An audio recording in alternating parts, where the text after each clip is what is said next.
Hi అండి. ప్రస్తుతం తెలంగాణ ప్రభుత్వం యొక్క పనితీరును చూస్తుంటే 'కార్తీక్' సినిమాలోని ఒక డైలాగు నాకు గుర్తొస్తుంది. మన చేతిలో చేయడానికి ఏం లేనప్పుడు ఏం చేయాలో చెప్పనా, చిల్ అవ్వాలి అని ఒక డైలాగ్ ఉంటుంది. సేమ్ అలాగే ప్రభుత్వం దగ్గర ఖజానా లేనప్పుడు, చేయడానికి శక్తి లేనప్పుడు ఏం చేయాలో చెప్పనా, దరఖాస్తుల పేరుతోటి, గ్రామ సభల పేరుతోటి, ప్రజాపాలన పేరుతోటి సమయం వృధా చేయాలి అనేటువంటి పద్ధతిలో ముందుకు సాగుతుంది. ఈ 21వ శతాబ్దంలో మనం ప్రతి ఒక్క దరఖాస్తు కూడా ఆన్లైన్లో చేసుకొని దానికి సంబంధించిన వివరాలు పొందుతున్నటువంటి పరిస్థితి. ప్రభుత్వం దగ్గర పథకానికి అర్హులెవరో అన్నీ తెలుసు.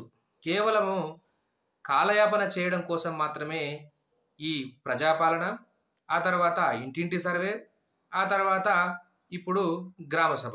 అంతకు మించి ఇంకో ఉద్దేశము లేదనిపిస్తుంది.